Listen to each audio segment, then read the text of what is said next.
ये है हमारा अगला प्रश्न। नीचे दी गई जानकारी को पढ़िए और उसके पश्चात आने वाले 6 प्रश्नांशों को उत्तर। ABCD 6 छात्र हैं, वो 4 विभिन्न शहरों में पढ़ते हैं। वे science college, arts college, commerce और इंजीनियरिंग कॉलेज में पढ़ते हैं, जो 4 विभिन्न राज्यों में हैं।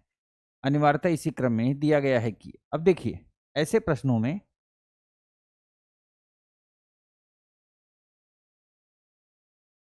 4 विद्यार्थी, 4 शहर, 4 कॉलेज और 4 राज्य बना दिया। अब हम डेटा दिया हुआ यहां हम लिख सकते हैं डी असम में पढ़ रहा है, आर्ट्स कॉलेज शहर एस में है जो राजस्थान में स्थित। ए कॉमर्स कॉलेज में पढ़ता है। ए कहां पढ़ता है? कॉमर्स कॉलेज में। डी असम में पढ़ रहा है, ठीक है। यहां हम रख देते हैं बी और सी। आर्ट्स कॉलेज शहर यस में है जो राजस्थान में, अभी ये क्लियर नहीं है। बी शहर क्यू में पढ़ रहा है। बी शहर कहां पढ़ रहा है? शहर क्यू में पढ़ रहा है। अब ये इंपॉर्टेंट लाइन है, आर्ट्स कॉलेज शहर यस में है। आर्ट्स यहां नहीं हो सकता, यहां नहीं हो सकता, और जो राजस्थान में है तो यहां नहीं हो सकता। आर्ट्स कॉलेज शहर एस में है, आर्ट्स, और ये कहां है? राजस्थान में है, ठीक है। साइंस कॉलेज केरल में स्थित है। अब जाहिर सी बात है यहां आ नहीं सकता साइंस कॉलेज, यहां आएगा। यह है केरल, यहां क्या स्थित है? Science college. तो कॉमर्स, साइंस, आर्ट, तो यहां क्या हो जाएगा? इंजीनियरिंग। इंजीनियरिंग। असम, राजस्थान, केरल, तो यहां क्या हो जाएगा? गुजरात। गुजरात। ये फुलफिल, ये फुलफिल, ये फुलफिल। अब क्यू और यस हो चुके हैं, 2 शहर बच गए, पी और आर। तो P oblique R, R oblique P, दोनों में से कोई भी यहां हो सकता है। दैट्स क्लियर, ठीक है। तो यहां से हम बड़े आसानी से इसको हम बना सकते हैं, देख लीजिए, ठीक है, मैनेज हो जाएगा। अब देखिए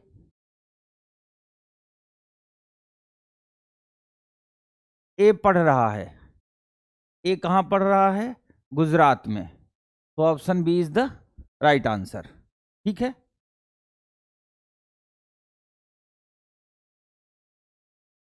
साइंस कॉलेज स्थित है, साइंस कॉलेज स्थित है शहर क्यू में, शहर क्यू में। तो 44 में ऑप्शन ए। 45, 45 में सी पढ़ रहा है, सी पढ़ रहा है आर्ट्स शहर यस और राजस्थान, राजस्थान में।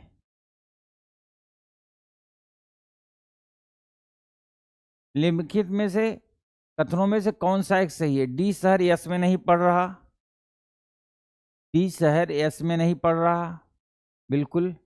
साइंस कौन? ए साइंस कॉलेज में पढ़ रहा है, ए साइंस कॉलेज में पढ़ रहा है, नहीं। ए केरल में पढ़ रहा है, ए केरल में पढ़ रहा है, नहीं। इंजीनियरिंग कॉलेज गुजरात में स्थित है, इंजीनियरिंग कॉलेज गुजरात में स्थित है। अब देखिए डी शहर यस में नहीं पढ़ रहा, डी शहर यस में नहीं पढ़ रहा है, डी शहर यस में नहीं पढ़ रहा है। तो 46 में हमारा आंसर होगा ऑप्शन ए।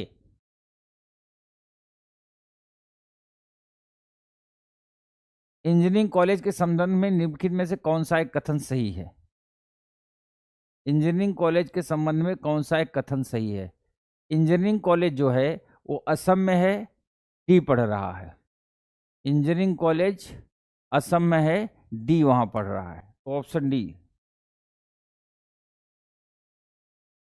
क्वेश्चन नंबर 14, निम्नलिखित कथनों में से कौन सा एक सही है? निम्नलिखित कथनों में से कौन सा एक सही है? इंजीनियरिंग कॉलेज असम में स्थित है, इंजीनियरिंग कॉलेज असम में स्थित है, बिल्कुल option A is the right answer, ठीक है। ये बहुत आसान था। ऐसा प्रश्न जब कभी भी एग्जाम में आए तो आप जो डेटा होता है ना उसको सिस्टमेटिक तरीके से रखते जाइए।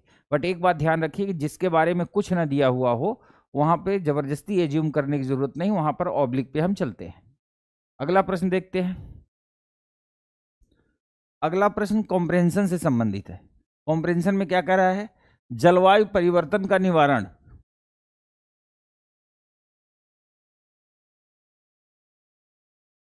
जलवायु परिवर्तन का निवारण, ठीक है, करने की सभी कार्रवाइयों में अंततः लागत अंतर्निहित होती है। भारत जैसे देशों के लिए अनुकूलन तथा प्रशमन योजनाओं और परियोजनाओं को अभिकल्पित एवं क्रियान्वित करने के लिए वित्त पोषण उचित रूप से बहुत अहम है।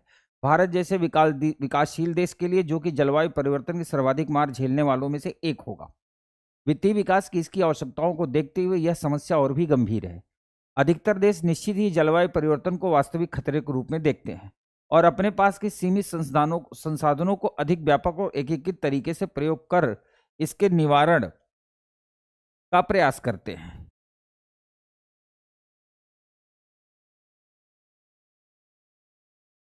उपयुक्त परिच्छेद संबंधी निम्नलिखित पूर्वधारणाएं बनाई गई। जलवायु परिवर्तन विकसित देशों के लिए चुनौती नहीं है, ये बात बिल्कुल गलत है। अनेक देशों के लिए जलवायु परिवर्तन एक जटिल नीतिगत मुद्दा और एक विकास का मुद्दा भी, ठीक है। वित्तीय तरीके और साधन खोजने होंगे ताकि विकासशील देश अपनी अनुकूलन क्षमता बढ़ा सकें। तो ऑप्शन सी केवल 2 और 3। अगला परिच्छेद ये है, ठीक है, कह रहा है भारत में जैव मात्रा तथा कोयले से खाना पकाना स्वास्थ्य समस्याओं के प्रमुख कारणों के रूप में स्वीकृत है तथा निर्धन जन समुदाय की स्त्रियां तथा बच्चे सर्वाधिक जोखिम का सामना करते हैं। प्रतिवर्ष इन घरों में 10 लाख से अधिक असामयिक मृत्यु घरेलू वायु प्रदूषण, जो कि खाना बनाने में प्रयुक्त प्रदूषक ईंधन से होता है, के कारण होती है। ऐसे ईंधन से देश में वायु प्रदूषण के चलते 1.5 लाख अन्य मृत्यु होती है। यद्यपि स्वच्छ खाना बनाने के ईंधन जैसे कि एलपीजी, प्राकृतिक गैस तथा बिजली का उपयोग करने वाले भारतीय जन समुदाय का हिस्सा धीरे धीरे बढ़ रहा है, ठीक है, जब से योजनाएं आई हैं। प्रदूषक ठोस ईंधन को प्रमुख खाना बनाने वाले ईंधन के रूप में उपयोग में लाने वाली संख्या लगभग 30 वर्षों में 70 करोड़ पर स्थित है। उपयुक्त परिच्छेद से निम्नलिखित में कौन सा सर्वाधिक निर्णायक और तार्किक निष्कर्ष यानी इन्फ्रेंस निकाला जा सकता है? ग्रामीण जन स्वस्थ खतरों के प्रति बढ़ती जागरूकता के कारण प्रदूषक ठोस ईंधन के उपयोग को त्याग रहे हैं। भारत में घर के अंदर के वायु प्रदूषण की समस्या का समाधान खाना बनाने के स्वच्छ ईंधन के उपयोग को आर्थिक सहायता देकर किया जा सकता है। एडवाइज है, भारत को प्राकृतिक गैस के आयात को बढ़ाना चाहिए तथा अधिक बिजली उत्पादन करना चाहिए। ये भी एडवाइज है। निर्धन घरों में खाना बनाने की गैस तक उनकी पहुंच बनाकर असामयिक मृत्यु को कम किया जा सकता है। तो 50 में D, option D is the right answer. ये प्रश्न है, वैज्ञानिक ज्ञान के अपने संकट है, लेकिन सभी बड़ी चीजों के साथ ऐसा ही उन संकटों के परे जिनके द्वारा है ज्ञान वर्तमान को डराता है। एक संभावित सुखी विश्व जो कि गरीबी रहित है, युद्ध रहित है, रोग मुक्त है, का भविष्य निरूपण करता है, जो और किसी से नहीं हो सकता। विज्ञान के चाहे कोई भी परिणाम हो सकते हैं, वो अपनी विशेष प्रकृति में मुक्तिदाता है, ठीक है। लेकिन वो कौन सा एक इस परिच्छेद का सबसे महत्वपूर्ण निहितार्थ है? सुखी विश्व विज्ञान का स्वप्न है। होल्ड पे रख लो।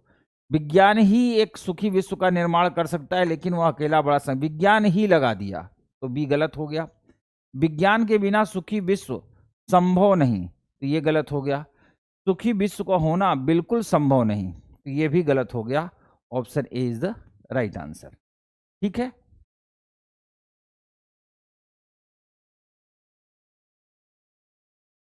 आर्कटिक के जीवाश्म ईंधन, मत्स्य और खनिजों की विपुल भंडार अब वर्ष में कहीं अधिक लंबे समय तक सुलभ है, लेकिन अंटार्कटिका, जो कि शीत युद्ध के दौरान हुई अंटार्कटिक संधि के कारण शोषण से संरक्षित है और किसी भी देश द्वारा किए जाने वाले राज्य क्षेत्रीय दावों के अंतर्गत नहीं आता, ठीक है।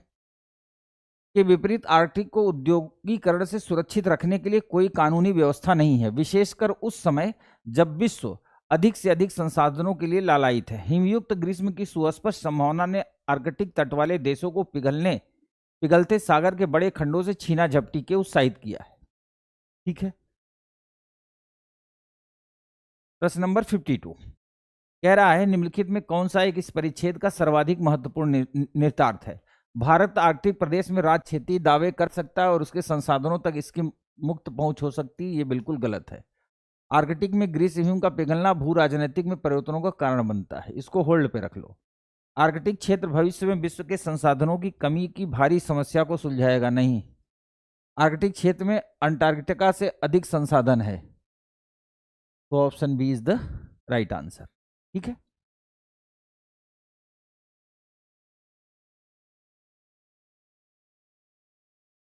ये प्रश्न देखिए, डब्ल्यूटीओ का सदस्य होने के कारण भारत उन समझौते से बंधा हुआ जिन पर भारत समेत इसके सदस्यों ने हस्ताक्षर किए हैं एवं अनुसमर्थन किया है। समझा जाता है कि कृषि समझौते के अनुच्छेद 6 के अनुसार कृषि उत्पादों के लिए न्यूनतम समर्थन मूल्य उपलब्ध कराने से विकृति आएगी, ये जो बवाल मचता रहता है, और इसे सीमाओं के अधीन रखा गया। न्यूनतम समर्थनों से उत्पन्न आर्थिक सहायता विकासशील देशों के लिए कृषि उत्पादन के मूल्य के 10% से अधिक नहीं हो सकती। भारत में पीडीएस के लिए न्यूनतम समर्थन मूल्य खाद्यान्न का सार्वजनिक स्टॉक होल्डिंग आवश्यक है। यह संभव है कि कुछ वर्षों में उत्पादकों को दी जाने वाली आर्थिक सहायता कृषि उत्पादन के मूल्य के 10% से अधिक बढ़ जाए।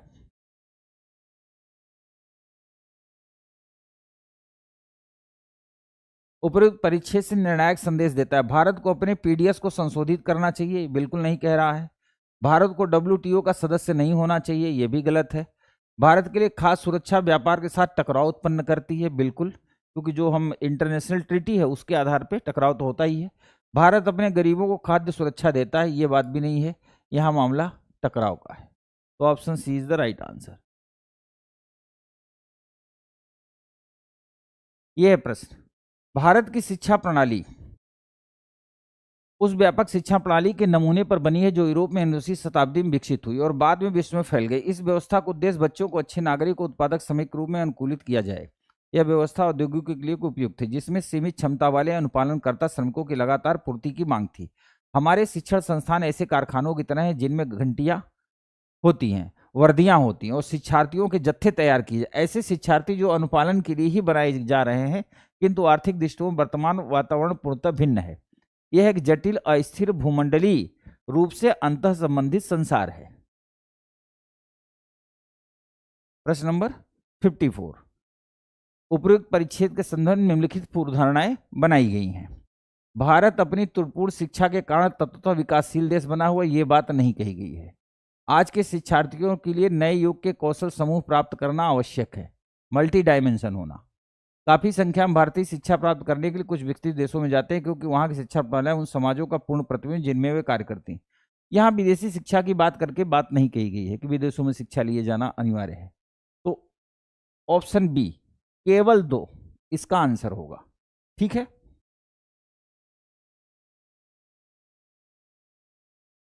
अगला प्रश्न, आहार नियंत्रण का प्रचलन महामारी बन चुका है। हर कोई एक शेष शरीर प्राप्त करने के तरीके की तलाश में है। हम सभी संजातीयता, आनुवंशिकी, पारिवारिक इतिहास, लिंग, आयु, शारीरिक और मानसिक तथा आध्यात्मिक स्वास्थ्य स्थिति, जीवन शैली, वरीयता के संदर्भ में भिन्न हैं। इस कारण से हम किस आहार को सहन कर सकते हैं या किस आहार के प्रति संवेदनशील, इस मामले में भी भिन्न है। अतः हम वास्तव में अनेक जटिलताओं में कमी एक आहार या आहार पुस्तिका में नहीं ला सकते। यह विश्व भर में मोटापे पर नियंत्रण में आहारों की विफलता को स्पष्ट करता है।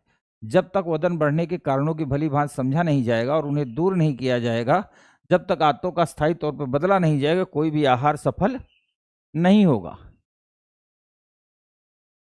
उपरोक्त परिच्छेद से कौन सा सर्वाधिक तार्किक और तर्कसंगत निष्कर्ष निकाला जा सकता है, यह बात कह रहा है। मोटापा विश्व भर में एक महामारी बन गया है, इसकी बात यहां नहीं कर रहा है। बहुत से लोग शेष शरीर प्राप्त करने की धुन में है, ये होल्ड पे होगा। मोटापा तत्वतः एक असाध्य रोग है, ये गलत है। मोटापे के लिए कोई पूर्ण आहार अथवा एक समाधान नहीं, ये दोनों होल्ड पे होंगे। अब अगर आप ध्यान से इसको देखेंगे तो यहां लिखा है सर्वाधिक तार्किक और तर्कसंगत, यानी ऑप्शन बी और डी में से कोई एक हो सकता है। चूंकि सर्वाधिक की बात है तो बहुत से प्राप्त करने के धुन में लगे हैं और मोटापे के लिए कोई पूर्ण आहार अथवा एक समाधान नहीं है। So option D is the right answer.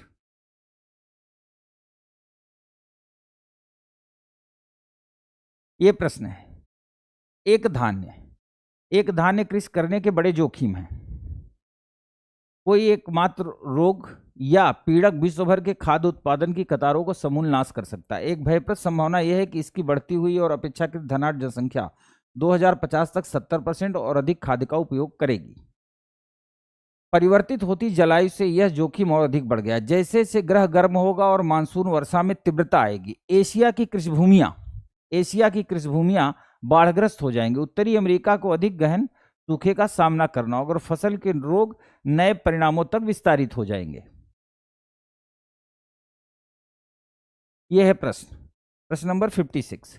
निम्नलिखित में कौन सा सर्वाधिक तार्किक और तर्कसंगत निर्णायक संदेश परिच्छेद द्वारा दिया गया है। फसल आनुवांशिक विविधता को सुरक्षित रखना जलवायु परिवर्तन के प्रभावों को विरुद्ध एक बीमा है। होल्ड पे कर लिया, इसके होने की संभावना है। बहुत अधिक जोखिम होने के बावजूद विश्व में खाद्य सुरक्षा को सुनिश्चित करने का एकमात्र, ये गलत हो गया। अधिक से अधिक आनुवांशिक तौर पर रूपांतरित फसलें ही केवल, ये गलत हो गया। जलवायु परिवर्तन और तत्जनित खाद्य की कमी से एशिया और उत्तरी अमेरिका का सबसे बुरी तरह आक्रांत होंगे, तो ये भी गलत, क्योंकि ये बात नहीं कहेगी। So option A is the right answer.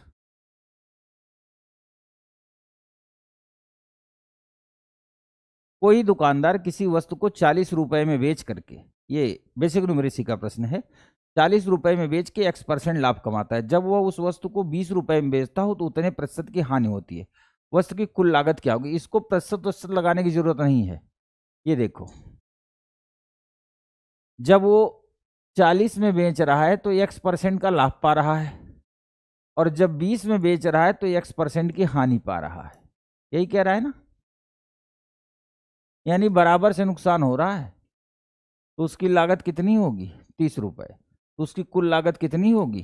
30 रुपए। क्यों? क्योंकि अगर वो 40 में बेचेगा तो उतना ही फायदा पा रहा है, 20 में बेचेगा तो उतना घाटा पा रहा है, तो बीच का ही हिस्सा होगा। तो इधर 40 इधर 20, तो 20 में क्या आ जाएगा? 30। भाई 10 हो नहीं सकता, 20 हो नहीं सकता, 40 हो नहीं सकता, तो 30 ही इसका आंसर है। यही है स्मार्टनेस यूपीएससी की। भाई 40 तो बेचता है तो फायदा कमाता है, तो 40 हो नहीं सकता। 20 होगा तो 20-20 बराबर हो जाएगा, हानि कैसे होगी? 10 होगा तो डिफरेंस बहुत ज्यादा हो जाएगा। So option C is the right answer. मतलब स्मार्ट तरीके से आप प्रश्न का उत्तर कर सकते थे।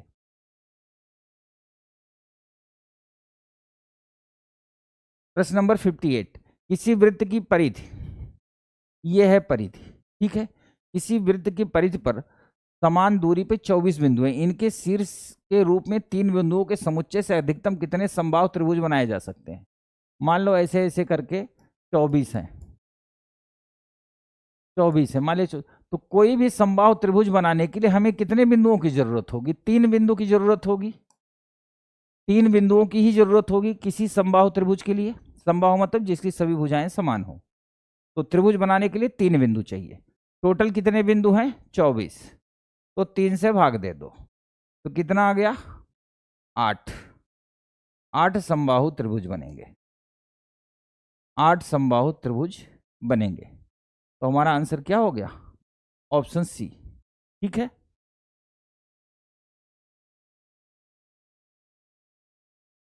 निम्नलिखित अनुक्रम पर विचार कीजिए, ठीक है। ये सीरीज जैसा लग रहा है। 4 12 95, 1 1 96, 29 1 96, 26 2 96। आगे क्या होगा? 4 12 से 1 1। अब देखो, 4 दिसंबर से 1 जनवरी 96। 4 दिसंबर कितने दिन का होता है? 31 का। तो 4 निकल गया, तो 27, 31 में से 4 घटाएंगे 27, और 1 जनवरी, तो ये टोटल कितने दिन का डिफरेंस है? 28 दिन का। और 1 जनवरी से 29 जनवरी के बीच 29 में से 1 घटा दिया, तो यहां पे डिफरेंस कितने हैं? 28 दिन का। 29 जनवरी से 26 फरवरी तक, 29 जनवरी के बाद 30 जनवरी और 1 जनवरी, 2 दिन ये हो गए, और 26 वो, तो यहां भी डिफरेंस कितने का है? 28 दिन का। अब पूछ रहा है अगला क्या होगा, क्योंकि 1996 है, ध्यान देना 96 है, 96 इज ए लीप ईयर। अब फरवरी यहां कितने की होगी? 29 दिन की होगी, और यहां 26 ले तो 3 दिन इधर और 25 दिन उधर, यानी हमें चाहिए 25 मार्च 1996। 25 मार्च 1996। तो option B is the right answer, ठीक है।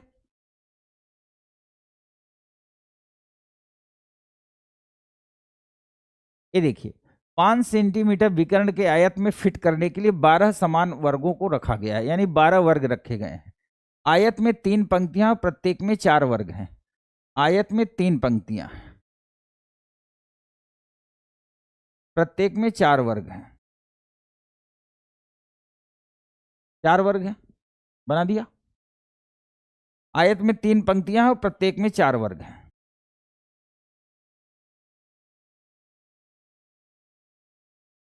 ठीक है, 4-4 वर्ग हैं। टोटल वर्ग कितने हैं? 12। अब कह रहा है आयत में 3 पर प्रत्येक निकटवर्ती वर्गों के बीच कोई रिक्त स्थान है, प्रत्येक वर्ग का क्षेत्रफल क्या होगा? अब देखिए, आयत का विकर्ण कितना है? 5 सेंटीमीटर। यानी ये वाला जो हिस्सा है ये कितना है 5 सेंटीमीटर, विकर्ण कितना है 5 सेंटीमीटर, और वर्ग देखिए 1 2 3, 3 वर्ग यानी L बराबर 3, और 1 2 3 4 यानी B बराबर 4, लंबाई और चौड़ाई आ गई। तो आयत का क्षेत्रफल, आयत का क्षेत्रफल बराबर 3 गुणित 4 यानी 12 सेंटीमीटर स्क्वायर हो गया। अब वर्ग जो होता है, ये वर्ग इसमें बने हुए हैं, पूछ रहा है वर्ग का क्षेत्रफल क्या होगा। तो वर्ग के क्षेत्रफल, वर्ग का क्षेत्रफल का फार्मूला होता है भुजा का वर्ग, भुजा का वर्ग यानी ए स्क्वायर, ठीक है। और टोटल वर्ग कितने हैं 12, तो 12 गुणित ए स्क्वायर, ये बराबर कितने हैं 12 सेंटीमीटर स्क्वायर के। ए स्क्वायर बराबर 12/12 यानी 1, ए बराबर √1 अर्थात 1 centimetre. Option C is the right answer, ठीक है। मेरे ख्याल से आपको मतलब बेहतर तरीके से समझ में आएगा, कोई दिक्कत नहीं आई होगी। अब आगे हम प्रश्नों को बढ़ाते हैं।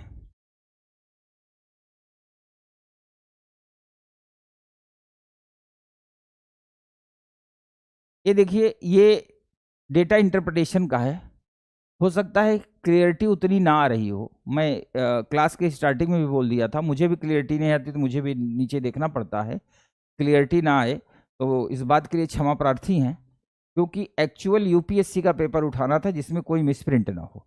तो एक्चुअल पेपर से अगर स्कैन किया जाएगा तो थोड़ा बहुत ऐसा हो जाता है। आगे प्रयास होगा कि जो अन्य ईयर के प्रश्न हैं उसमें ऐसा ना हो, मैनेजमेंट से बात होगी। लेकिन आप निश्चिंत होकर के अगर ज़्यादा दिक्कत होती तो आप पेपर का इस्तेमाल कर सकते हैं, जैसा कि मैं भी आपके सामने करता हूं। अब क्या नीचे दिए ग्राफ पर विचार कीजिए। निम्नलिखित में कौन सा कथन ऊपर दिए गए आलेख के संदर्भ में सही नहीं है। 1 जून को कार्य की वास्तविक प्रगति अपेक्षित प्रगति से कम थी। 1 जून ये है, कौन सा सही नहीं। 1 जून को यह है वास्तविक प्रगति और यह अपेक्षित प्रगति, ये कम थी, बिल्कुल ये बात सही है। कह रहा है सही नहीं है, वो हमें निकालना है, ठीक है। कार्य की वास्तविक प्रगति की दर अगस्त महीने में सर्वाधिक थी, अगस्त महीने में बिल्कुल सर्वाधिक थी, ये भी सही है। कार्य वास्तव में अपेक्षित समय से पहले समाप्त हो गया, बिल्कुल सितंबर तक जाना था, यहीं पे समाप्त हो गया। 1 अप्रैल से 1 सितंबर की अवधि में, 1 अप्रैल से 1 सितंबर की अवधि में किसी भी समय वास्तविक प्रगति अपेक्षित प्रगति से अधिक नहीं थी, वास्तविक प्रगति अपेक्षित प्रगति से अधिक नहीं थी, लेकिन लास्ट में आके अधिक हो गई है, ठीक है। सही नहीं है, तो यही सही नहीं है, ऑप्शन डी, और सबके सब क्या है सही है।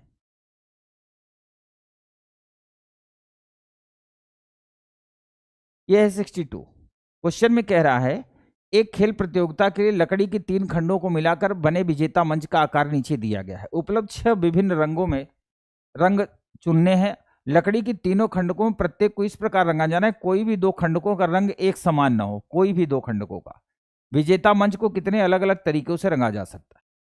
तो यहाँ कितने रंग भर सकते हैं 6 रंग भर सकते हैं, क्योंकि 6 रंग, 6 में से कोई एक भर सकते हैं।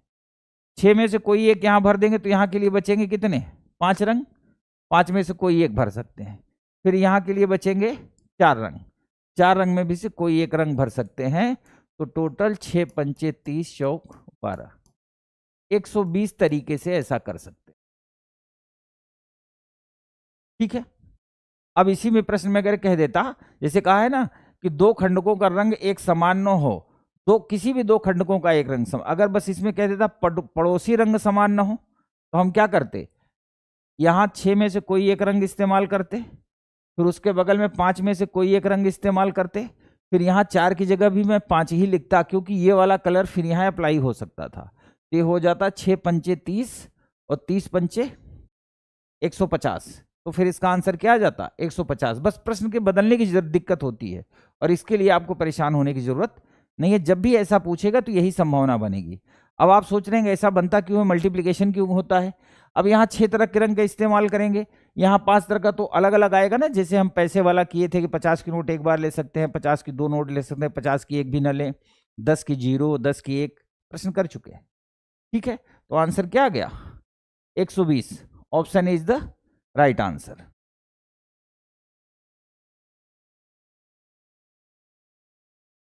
ये है फ्लो। विचार कीजिए, जिनमें किसी देश की जन्म दर और मृत्यु दर दी गई है, उसके आगे आने वाले दो प्रश्नांशों के उत्तर दीजिए। ये है जन्म दर का हिस्सा, यह है इसके मृत्यु दर का हिस्सा।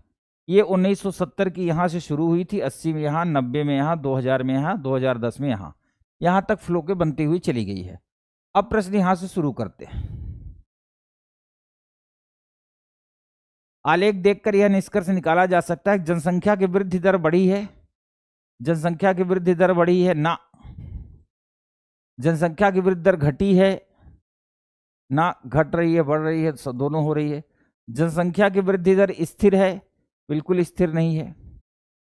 जनसंख्या की वृद्धि दर को किसी प्रवृत्ति में नहीं दिखाती है, क्योंकि आप अगर चार्ट देखेंगे तो ये देखिए, ये फ्लो है, कहीं ये फ्लो आया, कहीं इतने नियरेस्ट आया, उसके बाद ये यहाँ पे कांस्टेंट होते चले गए हैं ना। देखो ये एरिया कांस्टेंट है ना, ये एरिया कांस्टेंट है, देखो। तो अगर ये कांस्टेंट ना होता, लगातार नीचे की ओर जा रहा होता, तब उनमें से कोई एक उत्तर हो सकता है। चूंकि कांस्टेंट है इसलिए नहीं हो सकता।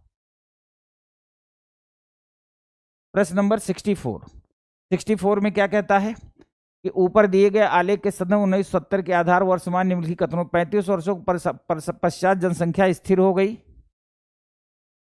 नहीं। 35 वर्षों के पश्चात जनसंख्या वृद्धि दर स्थिर हो गई? बिल्कुल स्थिर हो, क्योंकि वृद्धि दर वहीं पर रुक गई है। ये मृत्यु दर और जन्म दर दोनों, पहले 10 वर्षों में दर में 10% की गिरावट हुई है? नहीं, 10% की नहीं, नियर अबाउट पहले 10 वर्षों में जो गिरावट हुई है वो 70 से 80, 70 में 20 था, 25 था, और यहाँ पे 21 हुई, तो 25 माइनस 21 बराबर 4। ये देखो, ये यहाँ पे 25 है और यहाँ पे ये 21 के आसपास है, तो 4 हुआ। परसेंटेज निकालेंगे तो 4/25 गुणित 100, 25 चौका 100, यानी 16%। जबकि इसमें क्या दे रहा है? 10%। तो ये भी गलत है। 35 वर्षों के बाद जन्म दर स्थिर हो गई? बिल्कुल स्थिर हो गई है, जन्म दर बिल्कुल स्थिर हो गई है। तो ऐसी स्थिति में चौथा भी सही है। So option D is the right answer. Option D is the right answer. ये देखिए, चित्र ए और बी में एक फर्म में श्रमिकों की प्रतिवर्ष और औसत प्रति घंटा ई निरूपित, ई मतलब पैसा, ठीक है, ये प्रति घंटा 13, 14, 15, 16, 17 तक है। ये 20, 25, 30, 35, 40 ये दिया हुआ है। यहाँ पर 10, 20, 30, 40, ये 20 से स्टार्ट कर रहा है, ये भी 20 से स्टार्ट कर रहा है, ठीक है। 13, 14, 15, 16, 17 दोनों को बिल्कुल एक जैसा फ्लो बनाया हो गया है, प्रति घंटा यहाँ भी यहाँ भी। अब चलते हैं इसके प्रश्न पर। प्रश्न में क्या कहता है? ई के मूल्य अलग अलग हैं? नहीं। ई के परिसर अर्थात अधिकतम और न्यूनतम के बीच का अंतर अलग है? नहीं, बिल्कुल समान है। आलेख ग्राफ की प्रवणता समान है? बिल्कुल नहीं है। ई में वृद्धि दरें, ई में वृद्धि दरें अलग अलग हैं। ई में वृद्धि दरें अलग अलग हैं।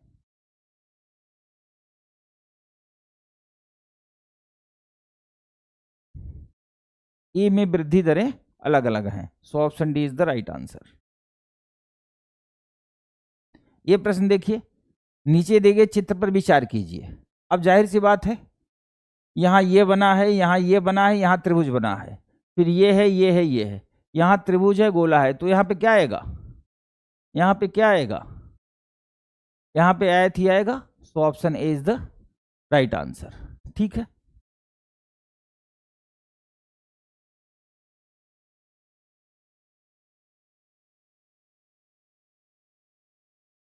एक डायग्राम ये बना हुआ है, निम्नलिखित चित्रों ए और बी पे विचार कीजिए, ठीक है। ये अदद निर्माण हो रहे हैं, ये लाख रुपए में दिए गए हैं।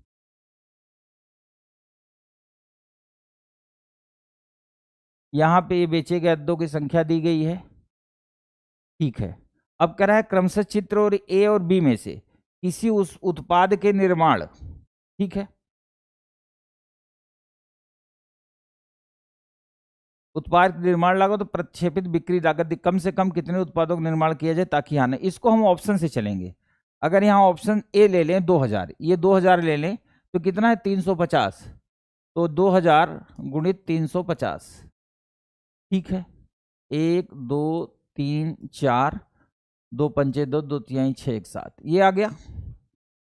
अब इसके ऊपरी हिस्से पे चलते हैं।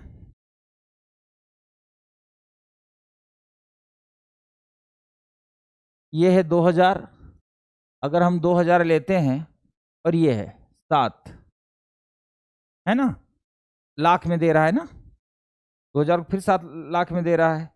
अगर यहां से हम इसका निर्माण कराते हैं तो टोटल कितना होगा, 7 लाख के बराबर।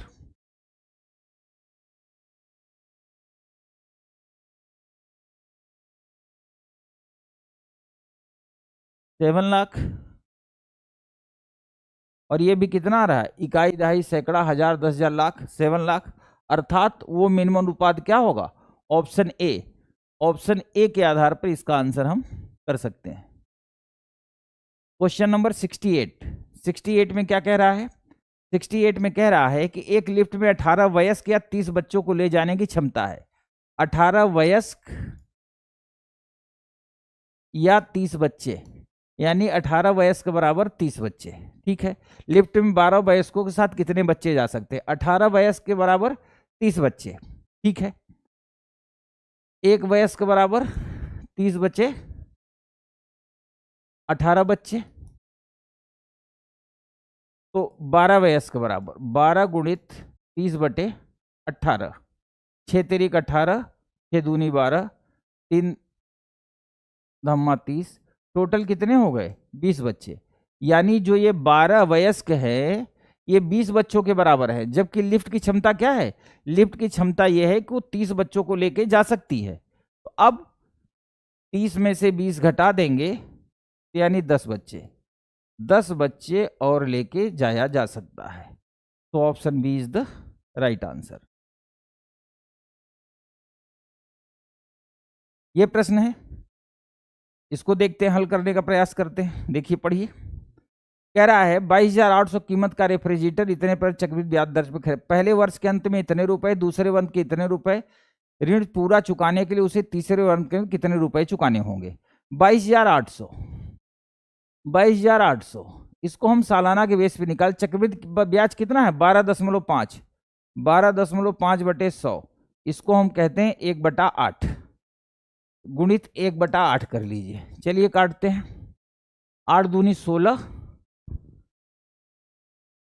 16 22 में से 6 आएगा 68, 8 28 64, 64 4, 8 पंचे 40, 0, यानी आया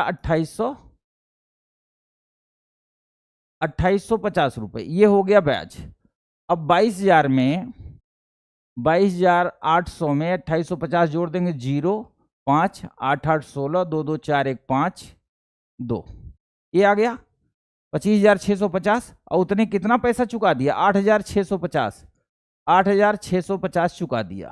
तो 0 0 0, 15 में से 8 गया, 17,000 बचा।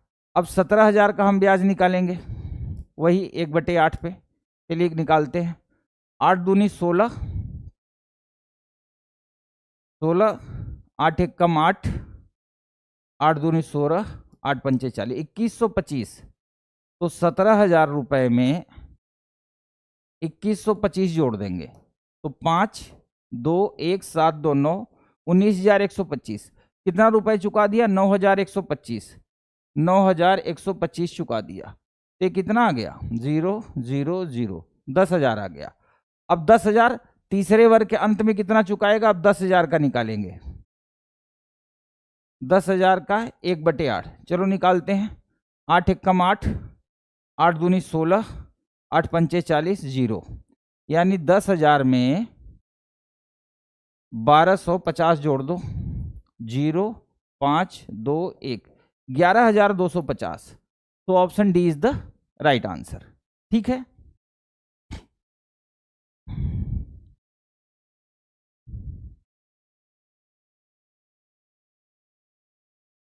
निम्नलिखित चित्रों पर विचार कीजिए।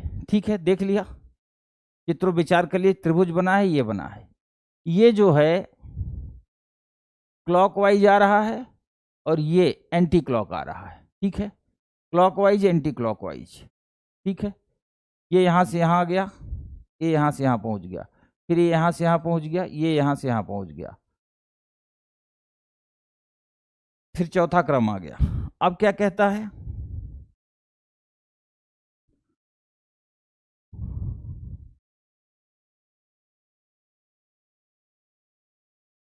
अब करा इनमें कौन सा क्रम निर्धारित होगा। ठीक है, तो ये वाला इधर आ जाएगा, ये वाला नीचे आ जाएगा। So option B is the right answer. ये देखिए, चूंकि ये एंटी क्लॉक चलता है, ये क्लॉक वाइज चलेगा, तो ये यहां पहुंच जाएगा, ये वाला यहां पहुंच जाएगा। हो गया आंसर।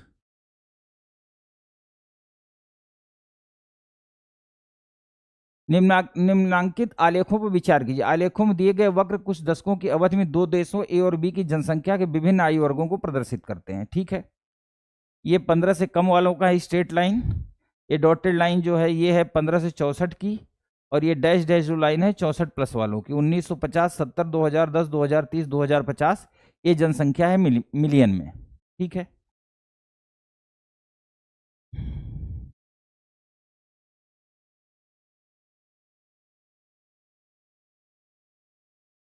उपयुक्त आलेखों के संदर्भ में निम्नलिखित में कौन सा सर्वाधिक तार्किक और तर्कसंगत निष्कर्ष निकाले जा सकते हैं।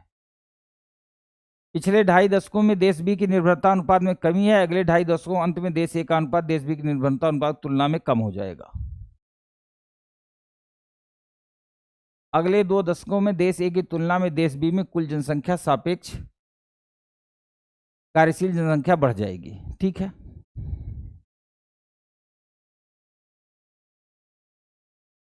अब अगर इसको हम ए और बी के संदर्भ में देखें, ये बी के संदर्भ में हो गया और ये देश ए के संदर्भ में हो गया। अगर इन दोनों संदर्भों में हम देखें तो ये लागू नहीं होता, दूसरा लागू हो रहा है। इसके अलावा ये तीसरा भी लागू हो रहा है। तो ऑप्शन बी केवल 2 और 3 इस पे फॉलो कराएंगे।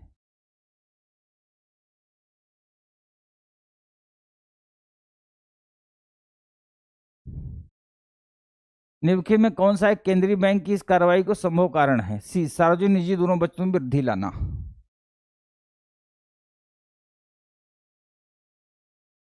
नीचे दिए गए आलेख में 1 वर्ष के अवधि दौरान केंद्रीय बैंक द्वारा नीतिगत दरों में अनेक बार किए गए परिवर्तनों को दिखाया गया है। सॉरी,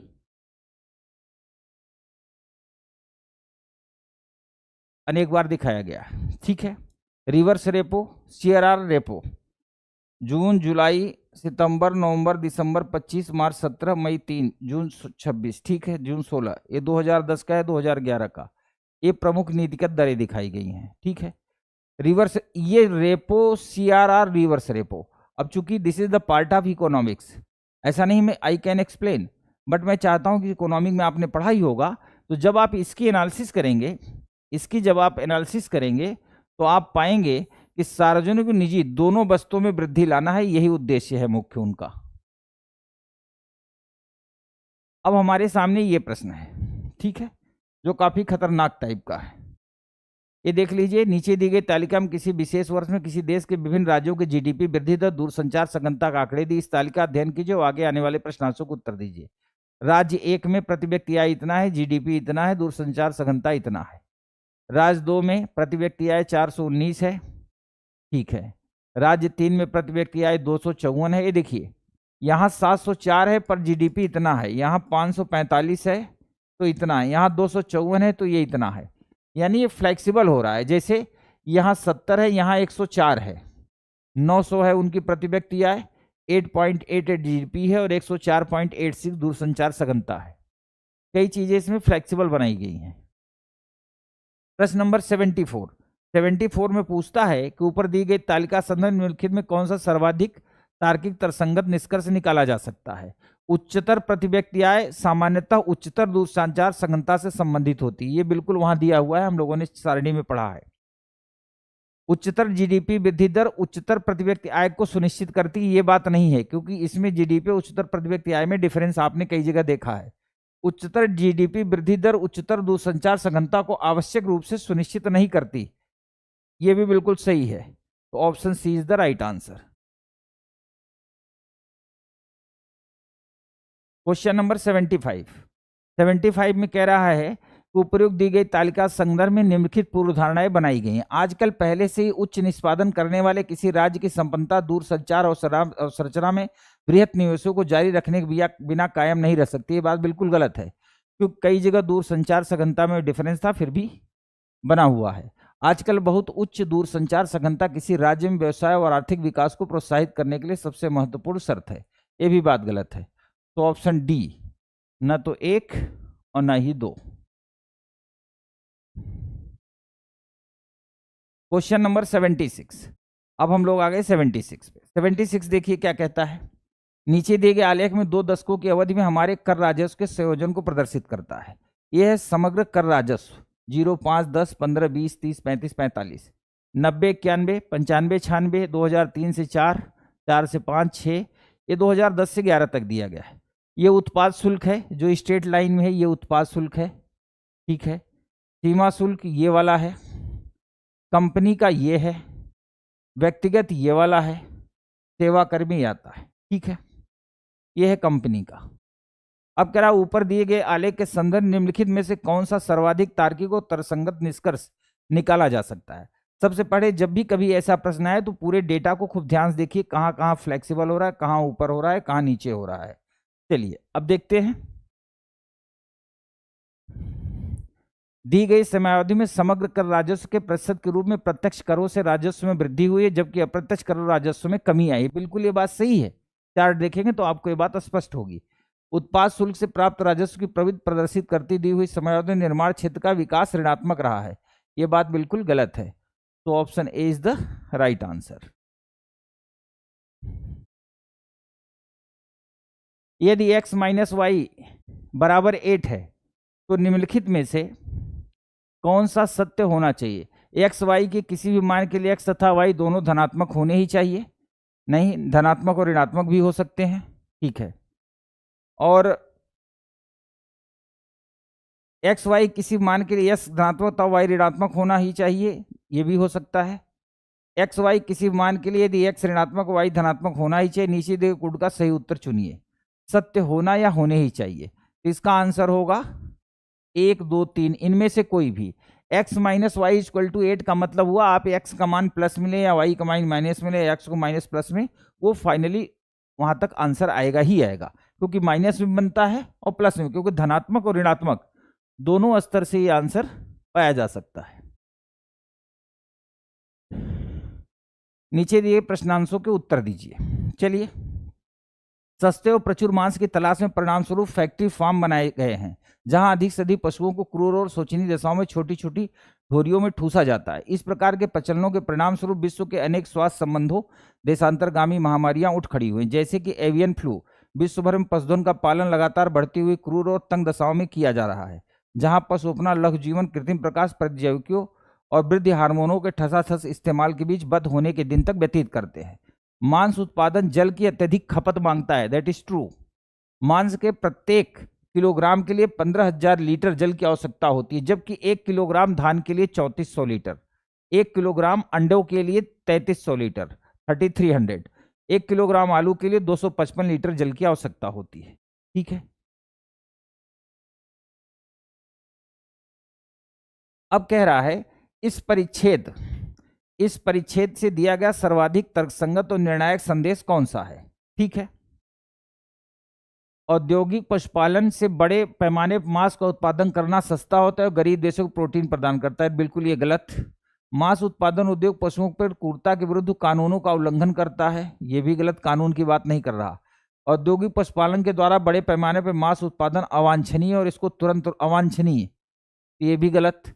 मांस उत्पादन की पर्यावरणीय लागत अधारणीय होती है, यानी धारण नहीं की जा सकती, जबकि इसका उत्पादन औद्योगिक पशुपालन से किया जाता है, अधारणीय होती है, जो इसका नुकसान होता है। तो option D is the right answer.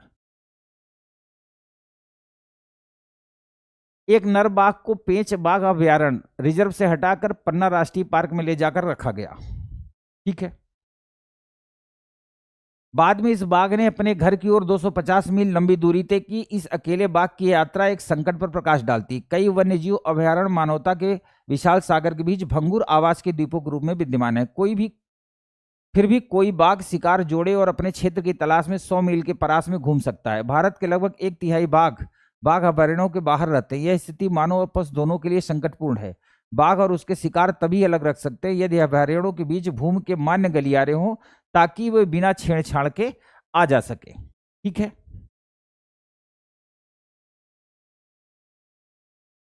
इस परिच्छेद दिया गया सर्वाधिक तर्कसंगत निर्णायक संदेश कौन सा? मनुष्य और वन्यजीव के बीच संघर्ष को सुलझाया नहीं जा सकता, हम जो भी प्रयत्न कर लें। गलत। संरक्षित क्षेत्रों के बीच सुरक्षित वन्य गलियारे संरक्षण के प्रयत्नों के आवश्यक पहलू हैं। बिल्कुल, भारत के लिए आवश्यक है कि वह और अधिक संरक्षित क्षेत्र की घोषणा करे तथा और अधिक बाघ अभयारण्यों की स्थापना करें। इस बात की चर्चा नहीं की गई है, गलियारा पैसेज देने की बात की गई है। भारत के राष्ट्रीय पार्कों बाघ अभयारण्यों का व्यावसायिक यानी प्रोफेशनल प्रबंधन होना चाहिए, वो ऑलरेडी है। Option B is the right answer. उपयुक्त परिच्छेद के संदर्भ में निम्नलिखित पूर्व धारणाएं बनाई गई। एक, संरक्षित क्षेत्र से दूसरे संरक्षित क्षेत्र में स्थान परिवर्तन करते हुए वन्य जीव के संरक्षण करने की रणनीति प्रायः सफल नहीं होती। बिल्कुल ये बात सही कही गई है। भारत में बाघों की सुरक्षा के लिए उपयुक्त कानून नहीं है, इसके संरक्षण के प्रयास असफल। उपयुक्त कानून है तो केवल A, option A is the right answer. ठीक है, आशा करता हूं कि 2018 के जितने भी प्रश्न थे, मैं आपको 2-3 बातें क्लियर कर दूं। पहली बात कि जो कॉम्प्रहेंशन है, कॉम्प्रहेंशन का एक ही तरीका होता है, एक बार में तेजी से कंसंट्रेट होकर पढ़ना। एक बार में तेजी से कंसंट्रेट होकर पढ़ेंगे तो आपके दिमाग में तुरंत आ जाएगा कि ये वाला ऑप्शन हो सकता है। जहां केवल, अवश्य, निश्चित ही, संभव शब्दों का इस्तेमाल हो, उनको एलिमिनेट किया जाएगा। बेसिक न्यूमेरेसी के प्रश्नों को मैंने बेसिक से कराने की पूरी कोशिश की कि आपको कोई फार्मूले तक न पहुंचना पड़े, जहां बहुत आवश्यक था वहीं प्रयोग किया गया। जनरल मेंटल एबिलिटी के प्रश्नों को भी आपने आसानी तरीके से किया। आशा है कि KGS IAS की ये जो मुहिम है खान ग्लोबल स्टडीज की, और मेरे द्वारा ये छोटा सा प्रयास आपको धीरे धीरे मंजिल की ओर जरूर ले जाएगा।